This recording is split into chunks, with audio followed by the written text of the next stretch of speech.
Facebook tube? No. Space my? No. They're all the same thing.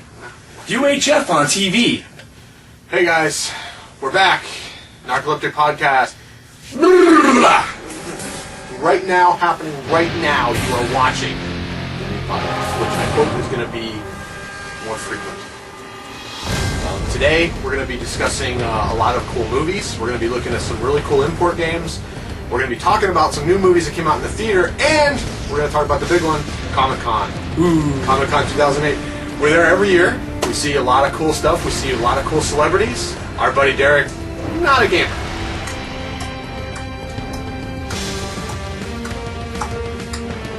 Hey, you know what? Brainstorming session. That's what we need to do. I just did.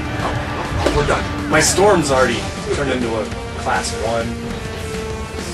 Now it's just mist. Now it's a tropical storm. No, it's Okay. Now we're done. potato chips. I'm really excited because this King year... of Kong 2?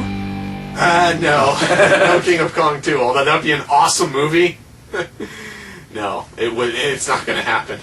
But also, I'm really looking forward to seeing the Cinematic Titanic gang and the Riff Tracks gang together. Actually, I do remember something I'm looking forward to. New Atari movie. Nolan Bushnell stars. Oh, right. It's an actual movie about Atari.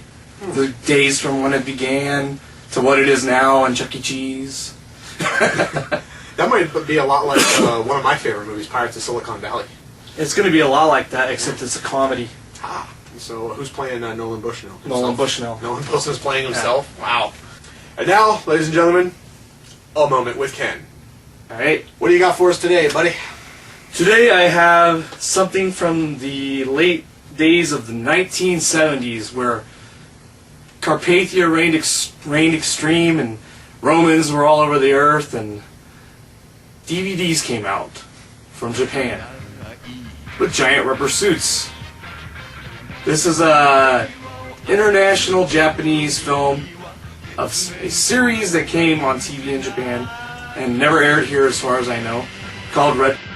It's exactly a crap load of episodes, 39 episodes. I just saw that on the box. Live, almost. There's a bunch of bad guys. It's very Power Ranger-y and very rubber suit monster-like if you like Godzilla or Ultraman. If you love Ultraman, this is right up your alley. The Red Baron's got some great cheesy special effects. They use toys and action figures and all sorts of weird crap for this one. So that's that. Now for something from Tokyo Shock that you'll really enjoy. Machine Gun Girl. Or actually Machine Girl. Tokyo Shock released this month, or last month in June. It's about this girl who gets her arm chopped off and gets a big machine gun attached to it. She fights ninjas that wear Adidas gear, samurais that wear baseball gear and helmets, and there's blood and gore, and it's ridiculously sick, and there's nothing about this that a kid should ever see. Trust me, it's freaking good. She's a tough girl, but otherwise an average high school girl. She's trying to lead a normal life, and her world comes crashing down, and her own brother gets killed, and she takes revenge. Revenge. Guns. Blood. Good. Next up on this show, where we have fun and things go, whoa! It's Chris and his weird that he brought to the show, whoa, hey! That is a really good segment name. What? Anyway, I have actually two really great PlayStation 2 games that are now available in Japan, and they're probably never going to come out in America, so that's why we show them to you here. Hey! First up is the sequel to a very underrated Capcom game called Devil Kings. You remember Devil Kings, right? She's not ugly. Okay! Alright! Okay. Jeez! Devil Kings. Can I get through with my review? Yes. Okay. I was quiet during yours. And that's where you f***ed up. Oh, boy. Anyway. The sequel to a very underrated Capcom game called Devil Kings. This actually is not called Devil Kings 2, or whatever they call it. I think the translation is Sengoku Basara, is what they call it in Japan. This is called Sengoku Basara Cross. And the reason why they call it that is because it's a very large step beyond what the first one was. The first one was a beat 'em up like Dynasty Warriors and that sort of thing. This one, a fighting game. Fighting game made by Capcom and Arc System Works. It's something that you really got to get if you have the ability to play PlayStation 2 titles that are from other regions. Like Japan? Like Japan or Europe or whatever. You know, there's a lot of other regions out there. Basically, Capcom said, look, the formula for the first Devil Kings didn't work very well. It didn't work very well in America. Let's make it a fighting game. They teamed up with Arc System Works. What are you doing? Jeez. They teamed up with Arc System Works, people that made Guilty Gear, and they made this awesome kick-ass fighting game. Be warned, though, a lot of the menus and stuff are in Japanese. You might not know what to do with it, but if you want a kick-ass fighting game that you're probably never going to be able to play in the arcade, pick this one up. Pick this up at your local import store. Hi-ya! My second one for this week is a remake, believe it or not. Yeah, a remake of a remake. A remake? No, this is the first remake. No, they made... This Wait, is what is this? 98. Ah. The first remake of an 97. old game.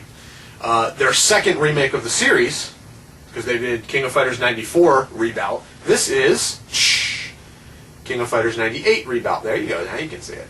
King of Fighters 98 Rebout is a complete retelling of the King of Fighters 98 story, if there is one.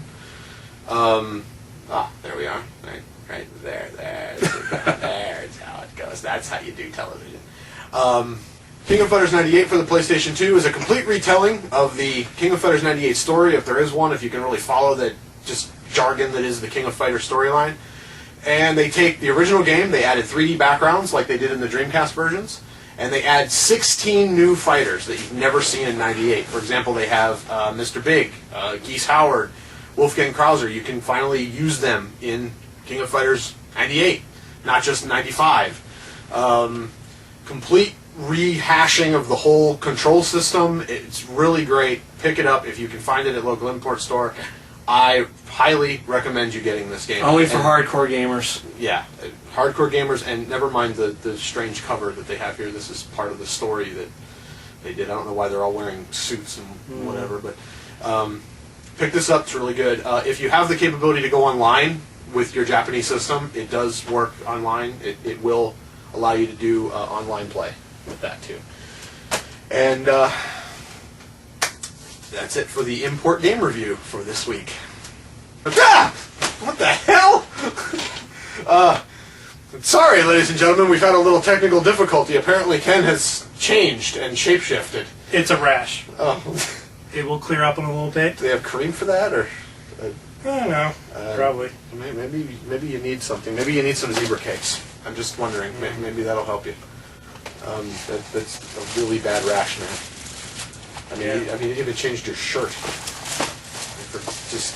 She said she was clean. Apparently not. So what do we got left? Well, we're going to talk about the download now.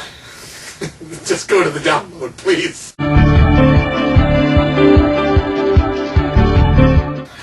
Today on the download, we're going to talk about something that makes your PlayStation 3 act more like your Xbox 360. About a year too late, I would say.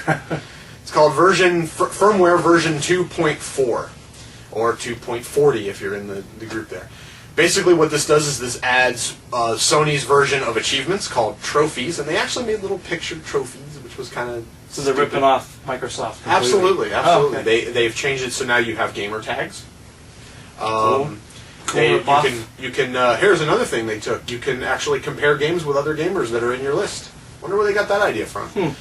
So basically, if you have a PlayStation 3 and you download 240, you're going to get an Xbox 360. What Xbox 360 owners have been using for years. Comparing games, the achievements, everything. Right now, only I think 2 games use achievements. Super Stardust HD and I believe Warhawk as the other one. You downloaded 240 and it's completely screwed up your system.